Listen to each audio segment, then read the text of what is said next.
जेकरा के जौन मन अनधन अपार दिहा, बाकी हे मैया हे बेटा के बस बोलिए सवार दिहा। माँ के अरे नरन के आँख दिहा, लगन के पाँव दिहा, और दुल्हन के सोरहो सिंगार दिहा, बाकी हे मैया हे भगतन के बस बोलिए सवार दिहा। आई माई से कहे के बाकी माँ के हम आइल बानी हे आदि भवानी। आज जितना लोग बैठल बा, जागरण एक बहुत बड़ी पूजा होला, जागरण एक बहुत बड़ी पूजा है, ये कोई मनोरंजन का साधन नहीं है। आई सब लोग माई से कहे कि माँ कैसे के हम आइल बानी हे आदि भवानी, कि माई हमने के अपन काम छोड़ के आज राउर दरबार में बैठल बानी, कि आज तोहरा के पूजे हे माँ कल्याणी। ए माई बस ध्यान रखिया, बाइबल देखे, ए माई बस ध्यान रखिया के आन रखिया हमार मान रखिया। माई से विनती करिए आप लोग 2 मिनट खाली, कल गई बात एक घड़ी आधो घड़ी आधो में पुनिया, 2 मिनट अगर माई के ध्यान हो जा तो शरीर के सारा कष्ट दूर हो जाला। हमार मान रखिया मैया हो बेटी के ध्यान रखिया। आई दोनों हाथ उठा के सब लोग ताली बजा के माई के ध्यान करके गाई के आन रखिया हमारे मान रखिया मैया हो बेटी के ध्यान रखिया, मैया हो बेटी के ध्यान रखिया, मैया हो बेटी के ध्यान रखिया, मैया हो बेटी के ध्यान रखिया। हम आइल बानी हे आदि भवानी तोहरा के पूजे हे माँ कल्याणी। हम आइल बानी हे आदि भवानी तोहरा के पूजे हे माँ कल्याणी। बस ध्यान रखिया, बस ध्यान रखिया, आन रखिया हमार मान रखिया, मैया हो बिटिया के ध्यान रखिया, मैया हो बेटिया के ध्यान रखिया। और जितना लोग चाहता कि आज के बाद माई के ध्यान हमने के ऊपर रहे तो दोनों हाथ लेकर ताली बजाई सब लोग हमारे साथ में 1 2 3।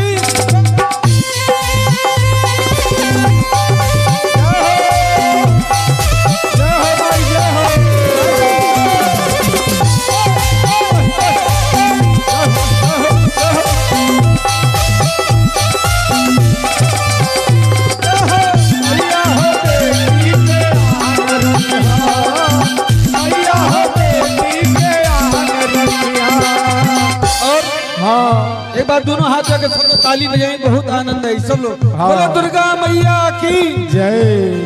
बेटी आओ हमारे साथ में आओ, आप आपके भैया हैं, आपको और भैया है ना, अच्छा भूजा रखो, भूजवा खाओ बेटा, तू आ जा। एक बार बेटी खातिर जोरदार ताली बजाती सब लोग, जोरदार आइए।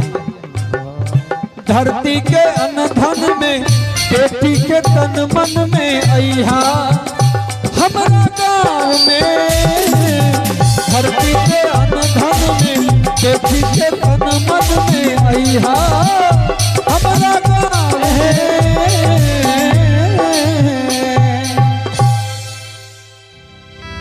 सतेंद्र भैया देखिएगा चुनरी है क्या अंदर, सतेंद्र भैया चुनरी बाका अंदर में देखी दक्षिणी बाका आज नवरात्र हमनी के पूजा तनी के करे घर में कलसा रखाइल बा तनी हाथ उठा के बताई। बोले दुर्गा मैया की जय। यहाँ कितना माई लोग ऐसा बैठल बा जिन 9 दिन व्रत बा। अच्छा नहीं कि आप लोग पीछे, अच्छा आप हैं। आज चढ़ती उतरती वाह के धरती के अनधन में बेटी के तन मन में अइहा रघुनाथपुर गांव में के चाहता कि ए पांडाल में माई दुर्गा कन्या के रूप लेके आके बैठ जा, हमनी के रोज दर्शन करी के चाहता।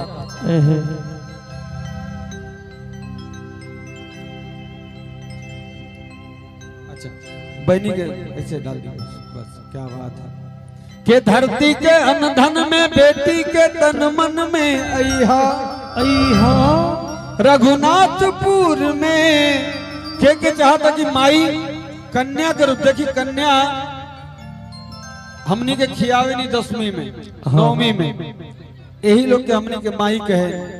बेटा तो नहीं ताली बजा के दिखा दीजिएगा। बोले दुर्गा मैया की जय। बेटी देखिए ताली बजा रही है। अगर इनकर ताली साइड हो जाए, इनकर ताली देख के आप लोग के लाज लगत होके तो चुल्लू भर पानी में डूब के सब मर जा, कोनो दिक्कत नहीं पाए। एक बार जोरदार ताली बजे, जोरदार ताली। लेकिन माई हंसो तड़िया तो सीरियस बाड़ी के धरती के अनधन में हंसलू नाई का। आपका क्या नाम है? श्वेता। श्वेता। अच्छा श्वेता, आप बेटे आपके पापा का क्या नाम? दिलीप। श्री के लगाई तो हर मामा। मम्मी का क्या नाम है? अनीता। श्रीमती के लगाई मौसी। धरती के अनधन में बेटी के तन मन में अइहा के चाहता कि माई कन्या के रूप लेके हमनी के मंडप में बैठ जा, हमनी के रोज दर्शन करी। के चाहता हाथ उठाई। जेकरे पे कहल गइल बा रामायण में कि जाकी रही भावना जैसी प्रभु मूरत दिन देखिए तैसी। तो अगर हमनी के लगे आंख होके ना तो बेटी में ही माई के रूप हमनी के देख सके। सही बात है कि नहीं? तो दोनों हाथ उठाई बेटी खातिर और गाइए ताली बजा के धरती के अनधन में बेटी के तन मन में अइहा हमरी गाँव में। धरती के अनधन में बेटी के तन मन में अइहा हमारा गाँव में। यह काम करिहा, यह काम करिहा, आने रखिहा। भैया बहनी इधर आइए, इधर आइए। श्वेता, दुर्गा जी किस क्लास में पढ़ती हैं श्वेता बेटा? 5 में। अच्छा बेटी 5 में पढ़ती है। बेटी के लिए बहुत जोरदार तालियां आप लोग बजा दीजिए। माता जी की ऐसी कृपा होगी कि एक दिन बेटी आगे चल के IPS अधिकारी बनेगी और इस गांव का नाम रोशन करेगी। कि धरती के अंधन में बेटी के तन मन में अइहा अइहा हमारा गाँव में। यह काम करिहा ए माई, यह काम करिहा कि आने रखिहा हमर मान रखिहा। मैया हो बेटी के ध्यान रखिहा, मैया हो बेटी के ध्यान रखिहा, मैया हो बेटी के ध्यान रखिहा, मैया हो बेटी के ध्यान रखिहा, मैया हो बेटी के ध्यान रखिहा। एक बार बेटी के लिए आप लोग ताली बजा दे। श्वेता के लिए बहुत ही बहादुर बच्ची है। आइए थोड़े अच्छा देखिए इस भजन में प्रसन्न होकर क्या नाम है? विवेक पटेल जी की तरफ से ढेर सारा उपहार आया है। और आई हमने के दरबार में हनुमान जी के बुलावल जी। इसके बाद भगवान की बड़ी